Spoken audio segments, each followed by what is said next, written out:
You don't just create the life that you want by dreaming bigger or by meditating every single day and thinking about it or by chanting mantras out into the universe and just expecting that it's going to happen. You get what you want by making your dream life feel normal to your nervous system. Now, you might be like, what the hell does that mean? If the life that you want feels like it's some fantasy that's off in the distant future and it's years and years away, then that future that you want will always just kind of be out of reach. Your subconscious, whether you realize it or not, your nervous system, whether you realize it or not, will just quietly reject that future because it seems like something that's in the distance. So it will always be in the distance. If you don't think that you'll have it, you'll never actually have it. And you might be the best person in the world at vision boarding, or you might be really great at manifesting like a pro. But if you're sitting there and there's a little bit of this doesn't feel normal, or there's a little bit of like you're doubting it, then I promise you it ain't happening. If you want to be there someday, it will always be someday. And so what does that mean? What it means is if you really want to manifest something, if you really want which manifest can be spiritual or woo-woo or law of attraction, but manifest just means you create, right? If you really want to create that future, you need to be there now. You need for it to feel like you're there now. You need to experience it now. And that's the really key phrase for what we're going to talk about today. You need to experience it now. It's really important to understand this. Your nervous system doesn't move towards what is exciting. Your nervous system moves towards what is familiar. I'll give you a great example. There's so many people that reach out to me and they want to change their life. And they're like, I'm miserable. I hate my life. And they want to create something better, but they can't get themselves to create something better because their nervous system, even though it's miserable, it's familiar. And it will always move towards what's familiar. So let that sink in for just a second. It doesn't move towards what is exciting or what you want or what would be an amazing feeling. It moves towards what's familiar. And so your brain, which, thinks and creates your emotional operating system, doesn't crave the best life. It craves the most familiar life because what feels familiar feels safe. And if something feels unfamiliar, automatically to the brain and the body, it is a little bit unsafe because uncertainty is a threat to the human brain, even if it means like staying stuck and staying miserable and staying in the exact same place. So let's talk real quick about how to rewire your quote unquote normal so that it actually matches the life that you want. Let's be real about this whole thing. You've probably at some point thought to yourself, like, I don't know why I keep self-sabotaging. I know what I want. I know what I need to do, but I'm just not doing it. Like I just can't seem to get myself out of this rut. Well, I want you to know that's not usually laziness. It's not usually lack of willpower. It's your internal thermostat doing its job. If you think about a thermostat for an air conditioning or a heater, it keeps it at the exact same place no matter what. That is your internal thermostat keeping you in the place of what familiar is, because familiar, once again, feels safe. So it's just keeping you in the place of familiarity. So if you grew up, in a house that had chaos and struggle and scarcity, then the feeling of peace actually can feel threatening to your nervous system.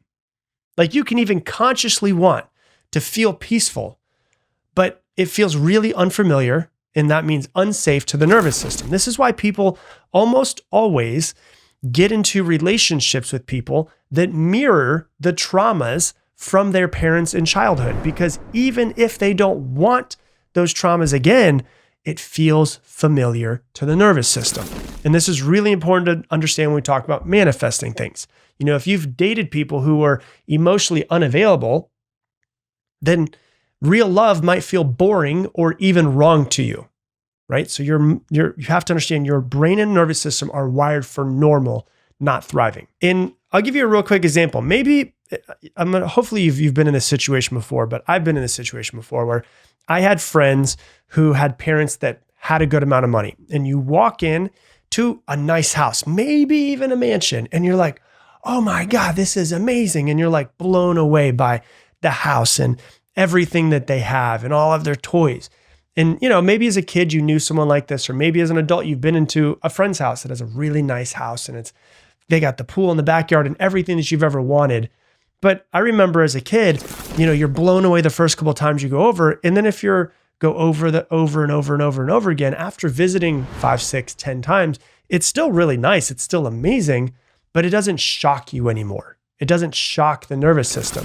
It's because your nervous system is adjusting and it's saying, oh, this exists. This is real. I've been here before. This is just normal when I go to Bobby's house. And so you might be in the exact same situation, or maybe you've been to a friend's house. And you're like, holy crap, this place is amazing. This is great. And you go there 5, 10, 15 times. And when you walk through the door the 15th time, you're not like, oh my God, this is amazing. No, you're just over at John and Stacy's house, right? And so it's your nervous system becoming more normalized to going over to their house, and this is what they have. And if it feels normal, it feels safe. So, and I want you to understand, like, if you want a life like that, if you want more, you're not crazy for wanting more. That's completely okay. But if that more feels like winning a lottery ticket, like it's out of reach, I'd have to be really lucky to get it. If it feels in the distant future, it's never going to happen for you. You won't take aligned action towards it, and it'll be like a ghost that you keep chasing, but you can never actually grab. And so, you may have heard the phrase before, the rich get richer and the poor get poorer, right? Why is it that kids who often grow up wealthy also become wealthy adults? Well, of course, there have been studies that show that, there's a lot more opportunities and connections that are afforded to children that are wealthy. Their parents have better connections, they get into better schools, all of that as well. But it's also been studies to find out it's not just access, it's more of like the energetics behind it. Success or wealthy or that life feels familiar to them. And the reason why this helps is because of the fact that it feels familiar, it doesn't feel intimidating. It feels expected more than anything else. It's part of their identity. And so studies have found that children who grew up in wealthy households expect to be wealthier. Now, this is, it just feels normal. And this is important because I'm not saying that like every person who's raised in a wealthy household just immediately becomes wealthy. Absolutely not. But it becomes easier for them because for them, it doesn't feel out of reach. It feels normal. Doesn't mean it's guaranteed, but because it is normal, it tends to be easier to get. Now, on the flip side of that, if you grew up in a household that lived paycheck to paycheck, then abundance might feel overwhelming. It doesn't even feel normal to your nervous system. And so you'll find ways if you start making money to get rid of it, to spend it, to burn it, to avoid it, to downplay it, just so you get back to your baseline. This was one of the things that I did when I first started making money when I was younger, is I realized when I started making more money and I looked at the end of the year and my first real time of making money when I was 21 years old, I had made 5 times more than I had the year before then. But when I looked at my bank account, I had the exact same amount because it just didn't feel normal to me. So I spent it on stupid things and getting rid of stupid things. It was just dumb. I was dumb with it, right? So that I would get myself back to baseline, back to normal. So let's talk about like the energetics of wanting something, okay? When you want something, what does that mean inherently? It means that you don't have it. And if you don't have something, that means that you are in the energy, when you think about the thing, of lack. And it might surprise you because, you might say, hey, this is a life that I want, but wanting something too much can actually work against you because wanting means I don't have. And it signals lack, not alignment. Instead of wanting that house or that relationship or that business, you have to have the idea of like, it's going to happen. It's already on its way to me. I'm aligning with that version of me. Like what I want is already coming to me. It just hasn't gotten here yet. So it's not like I want this. It's like, no, this thing is happening. I just haven't gotten it yet. It's Really subtle, but your subconscious picks up on stuff like this. Like at one point in my life, I really started to understand this in my probably my late 20s, early 30s. I stopped saying, I want XYZ. And I just started saying, I will have XYZ. And it's not just the saying of just saying it, but like actually feeling it and being like, no, I'm positive that thing that I want, I will get. But instead of saying I want that thing is I will have that thing. And I feel deep down inside of me, I will have this thing. And really like truly believing it, not like delusional or anything like that, but just a deep knowing within myself that it will happen. And so what you want to do, if you're noticing what I'm talking about, is normalizing what it is that you want in the future. For me, I was very, very lucky as a kid. And I say this all the time, my family, we didn't have any money. My dad was out of the picture, when I was 9, 10 years old. My mom had to work multiple jobs to basically feed my sister and me. And I wasn't raised in this energy of success, but I was very, very lucky because my aunt and uncle had a good amount of money. My Uncle Dan had a successful glass business. He had 200 employees in his business. And I was really lucky because my aunt and uncle, their daughter, had a son early on. His name was Mike. And Mike is 6 days younger than I am. So anytime that the family went on a vacation, because Mike needed someone to play with, I was almost always brought on this vacation. And so what happened was I was living in a house and we were just getting by, but then I would go on these vacations that were like awesome. And we'd be on we'd go to the Bahamas on my uncle's 65-foot Hatteras, his giant boat, right? And we would go to Costa Rica and stay at these really nice resorts and stuff. And I didn't realize it then, but what was happening is something was changing in my nervous system. Like I got a taste of what was possible. I was super lucky in the fact that I had a taste of what was possible. And, I didn't like suddenly just become wealthy, but there was like the seed that was planted. And I remember being a kid and like leaving Costa Rica and looking at the first time I'd ever been out of the country. I saw what was possible. And I remember I told myself, I'm going to make a life where this is going to be possible for me. Like I'm going to do this. I don't care. This is happening. And that kind of life wasn't unreal anymore. It wasn't mine yet. And I was going to get it. On the flip side of that, I have a good friend named Garen. And Garen talks about, I had him on my podcast before. He talks about growing up in poverty. He was born and raised in poverty. And he said that becoming successful, he's very successful now, becoming successful when you're raised in poverty is like speaking a different language. And it's like you have to learn the language. If you're raised around successful people, you're already speaking the language. But if you're raised and you don't have successful people around you, it's like a foreign language to you.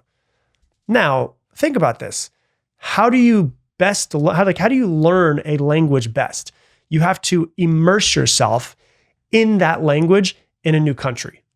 And so what you want to do is immerse yourself in the life that we're going to say the word want, but really the life that you're going to get in the future. Like you don't need to be a millionaire to start feeling like one. You just need to create exposure to it. And so like if you want a certain car, beautiful thing about nowadays is you can test drive that car. Go test drive that car as soon as you possibly can. It'll give you the feelings of, okay, now it's not out of reach because I've actually been inside of the car. Another thing you could do, like if you want a Porsche, you could go and Porsche and test drive the car if you want to. Or you could also go on there's an app called Turo, which is basically like Airbnb for cars, and you could rent the car for a weekend. And then you can start to normalize the feeling of actually having the car, seeing that car parked in the driveway, getting in the car, listening to the car when it starts up, what it feels like to hold on to the steering wheel. You're starting to normalize the feeling of having that life. If you have a certain neighborhood that you want to live in, and that's the place where, in the city that you live in, you're like, I want to live in this neighborhood. Look on Airbnb, see if you can save up enough money and just book an Airbnb for a weekend in your dream neighborhood. Perfect. Do it. Do it as often as you possibly can. See what it feels like to wake up in that energy, to have your coffee with that view. Normalize the life that you want. You know, if you want to be a successful CEO one day, work from a hotel lobby that is the nicest hotel in your entire area and start seeing people that walk in that have that success. You know, if you want to, have a future self that's coming to you in the future, then journal it and visualize it every single day. Surround yourself with people who have what you want. That's one of the biggest things that I've seen is finding some sort of way to find mentors or people that I can barter with, or people that I can pay to learn from, or people that we have some exchange value. And you start surrounding yourself with people who have the lives that you want, then those lives don't feel so foreign to you. They don't feel out of reach. And what you're doing, once again, is you're normalizing the life that you want. You're normalizing it so it doesn't feel like, oh, I hope it happens. Like, maybe if I get lucky, it'll happen. It's like, no, I've been in this energy. I love this energy. I'm going to have this energy. Why? Because when you're around it, it stops feeling impossible. It starts feeling familiar. And that's when your nervous system gives you permission to actually move forward in it, because it doesn't feel foreign. It doesn't feel dangerous. And so really, this is the reframe that changes everything. When you look at it this way, I hope that it helps you understand. If it feels out of reach, it will be. If it feels normal, it's inevitable. So your job right now is to stop chasing fantasy and really start putting yourself into situations where the life that you want starts to feel more familiar. Test drive the car and get the Airbnb and stay in the hotel or just work in the hotel for a couple days a week. Because the life that you want isn't just like about vision boards and goals and all of that. It's about becoming the type of person who says, this will be my life one day, and not hoping that it'll happen, but knowing that it will happen. Because the future that you want doesn't have to feel far away. It just has to feel normal to you. So all in all, the thing that you have to understand is you want to normalize the life that you want. How can you normalize the life that you want? Because once your nervous system stops resisting it and it feels normal to you, your entire life starts to rise to match it. So go figure out how to get into the situations, to live the life that you want, to be in the energy of it, to breathe it, to touch it, to taste it, whatever it might be. Walk around in it like it's yours. That is how you normalize the life that you want. Hey, thanks so much for watching this video. YouTube thinks that you should watch this video next based off of what you've been watching recently. And if you want to subscribe so you never miss another video, hit this button right here.